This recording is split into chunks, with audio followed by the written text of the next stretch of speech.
السلام علیکم ورحمۃ اللہ وبرکاتہ۔ محترم ناظرین سامعین، کچھ دن قبل ہم نے قربانی کے سلسلے میں ویڈیو ایک اپلوڈ کیا تھا اور اس میں بتایا تھا کہ قربانی کا کوئی بدل نہیں، قربانی ہی کرنی ہے، قربانی کا کوئی بدل نہیں، چاہے اس کے بدلے میں آپ کسی غریب کو جتنا چاہے پیسے دے دیں، کسی یتیم کا تعاون کر دیں یا کسی غریب بچی کی شادی میں پیسہ خرچ کر دیں۔ اور ہم نے کھلے طور پہ اس ویڈیو کے اندر کہا تھا کہ دو باتیں ہیں، ایک ہے تعاون کرنا، یہ ایک الگ عمل ہے، ایک الگ عبادت ہے،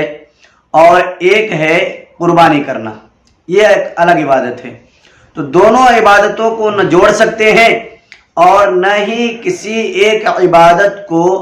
بنیاد بنا کر دوسری عبادت کو چھوڑا جا سکتا ہے۔ تو الحمدللہ بہت سارے ساتھیوں نے اس ویڈیو کو سراہا تھا، ہمت افزائی کی تھی، وہ تمام ساتھیوں کا ہم شکریہ ادا کرتے ہیں، خاص طور سے حضرت مولانا مفتی تنویر سبحانی صاحب، حضرت مولانا اسامہ صاحب دامت برکاتہم العالیہ، اور دیگر جتنے ساتھیوں نے ہماری ویڈیو کو دیکھا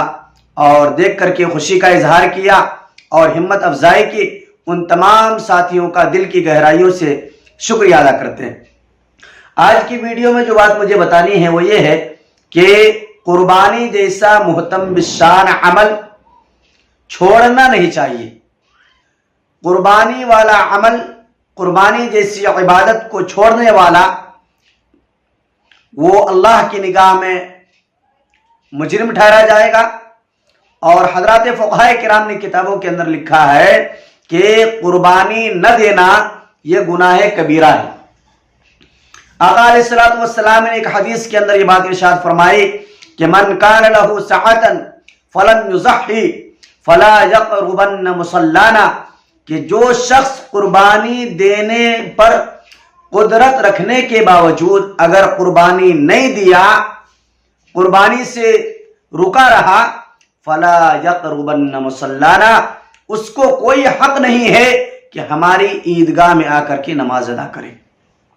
تو اتنی سخت وعید ہے قربانی کے سلسلے میں، لہذا قربانی کو بڑے ہی خوش اسلوبی کے ساتھ، بڑے ہی شوق اور جذبے کے ساتھ عبادت سمجھ کر کے، اللہ کی طرف متوجہ ہو کر کے، اور دل میں یہ نیت رکھ کر کے کہ یہ جانور ہمارے لیے کل قیامت کے دن نجات کا ذریعہ بنے گا، دخول جنت کا سبب بنے گا، پل صراط پہ ہمارے لیے سواری کا کام دے گا، ان تمام چیزوں کو ذہن میں رکھ کر کے پورے اطمینان کے ساتھ، خوش دلی کے ساتھ قربانی دینے کی کوشش کریں۔ اللہ تبارک و تعالیٰ سے دعا ہے اللہ مجھے بھی اور آپ تمام احباب کو عمل کرنے کی توفیق عطا فرمائے۔ اللہ تبارک و تعالیٰ تمام احباب کی قربانیوں کو اللہ اپنی بارگاہ میں قبول فرمائے، آمین۔ السلام علیکم ورحمۃ اللہ۔